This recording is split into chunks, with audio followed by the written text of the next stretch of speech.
Alors, corrigeons cet exercice 10. Bon, tout d'abord, il fallait calculer le carré d'un moins 2i. Bon, alors ça, ce n'est pas très difficile. Bon, on va développer un moins 2i au carré, donc ça nous donne 1 moins 4i plus 4i carré.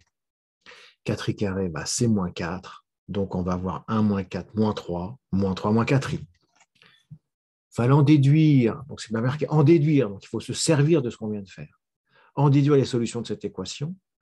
Bon, généralement, quand on a une équation du second degré à coefficient complexe en terminale, on utilise plutôt la forme canonique, ce que nous allons faire ici. Donc, on va partir de z carré moins 2z plus 4 plus 4i et on va faire apparaître donc le carré de z moins 1. C'est la procédure pour trouver la forme canonique. Alors, on arrange un petit peu, puis on trouve donc plus 3 plus 4i qui est exactement l'opposé de moins 3 moins 4i dont on vient de découvrir la valeur tout à l'heure. Donc, on remplace moins 3 moins 4i par le carré d'un moins 2i. Et donc, on se retrouve avec a carré moins b carré. Donc, après, ça se fait tout seul. Et on obtient donc la factorisation de ce polynôme. On en revient donc aux solutions de notre équation de départ. Donc, notre équation revient à finalement cette forme factorisée égale à 0. Donc, on a z qui vaut 2 moins 2i ou 2i. Voilà, donc si on note S est solution de notre équation, on a donc deux solutions, 2 moins 2i ou 2i. Alors, on passe à une partie géométrique où on parle de points grand A, grand B, grand C, grand D, d'affixes respectifs petit a, petit b, petit c, petit d. Donc, il y a un petit clin d'œil souvent dans les énoncés petit c, petit d, donc proviennent donc d'un calcul de la question précédente. Alors, on demande tout d'abord de placer les points A, B, C. On va même placer D. Donc, voilà, donc il n'y a pas grande surprise ici. Alors, il faut les calculer donc deux quotients, comme d'habitude, dirais-je. Alors, on va calculer le premier, C moins A sur D moins A. Bon, bah, on remplace C par sa valeur ainsi que AD. On va un petit peu donc simplifier le numérateur et le dénominateur. Donc, on trouve un plus 6 sur 3 moins 3i. On utilise la quantité conjuguée pour ne plus écrire de i au dénominateur. Et alors là, on a été un petit peu, je vais dire, malin, entre guillemets. C'est-à-dire que la quantité conjuguée de 3 moins 3i, c'est 3 plus 3i, certes. Mais vous voyez, on peut mettre 3 en facteur, donc ça ne servait à rien de garder le 3. Donc en fait, quand on écrit 3 moins 3i, on met 3 en facteur et on pense 1 plus i, 3 facteurs d'1 plus i. Donc au dénominateur, il va me rester 3 facteurs de 1 au carré plus 1 au carré. C'est-à-dire 3 plus 3, c'est-à-dire 6. Bon, en tout cas, chacun fait comme il le souhaite. L'essentiel, c'est à la fin, on va tous trouver le même résultat. Si on ne fait pas d'erreur de calcul, c'est 1 tiers de i pour ce premier quotient. Pour le deuxième quotient, c'est la même chose, la même méthode. Et on obtient à la fin i, tout simplement. Donc là, on peut déjà annoncer le triangle ACD, il sera rectangle, puisqu'on obtient un imaginaire pur.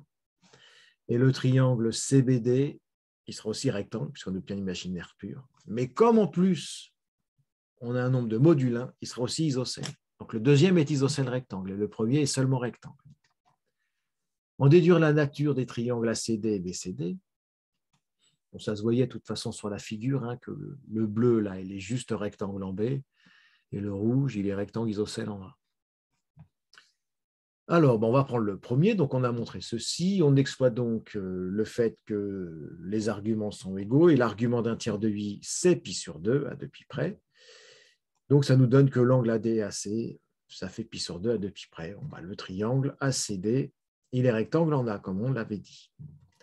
Pour le second, il va falloir faire deux choses pour le second. Il va falloir exploiter son argument, enfin un de ses arguments et son module. Alors, pourquoi on n'a pas fait le module tout à l'heure? Parce que le module ne nous donnait rien. On avait AC égale 1 tiers de AD. Super, ça ne nous donne rien du tout.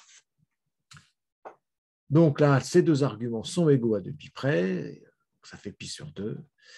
Donc, on a bien BDBC qui fait pi sur 2. On a bien un triangle rectangle en B. Et on rajoute le fait que le module fasse le module de i, donc 1, ça nous donne que les longueurs BC et BD sont les mêmes. Donc, il est rectangle isocèle en B. Et enfin, il fallait montrer que ces 4 points appartiennent à un même cercle dont on précisera le centre et le rayon. Alors, comme ça ne peut ne pas paraître évident, mais en fait, quand on a, il y a une propriété sur les propriétés de collège sur les cercles, c'est que quand on a un cercle de diamètre CD, tous les points du cercle de diamètre CD forment un triangle rectangle. Avec, donc, par exemple, le point B ici, hein, on a un triangle rectangle en B, avec donc, CDB est un triangle rectangle en B, et bien B va appartenir au cercle de diamètre CD, de même que A. Donc la propriété, elle marche dans les deux sens. Si vous formez un triangle rectangle d'hypoténuse CD, et ben vous êtes sur le cercle de diamètre CD, et réciproquement, si vous êtes sur le cercle de diamètre CD, alors vous formez un triangle rectangle dont l'hypoténuse est CD. Donc on va servir de ça pour en fait montrer qu'ils appartiennent à un même cercle.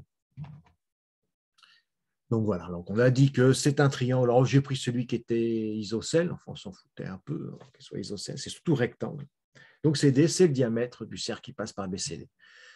Donc pour avoir les coordonnées du centre du cercle, c'est facile, hein, c'est le milieu de l'hypoténuse, le milieu de CD.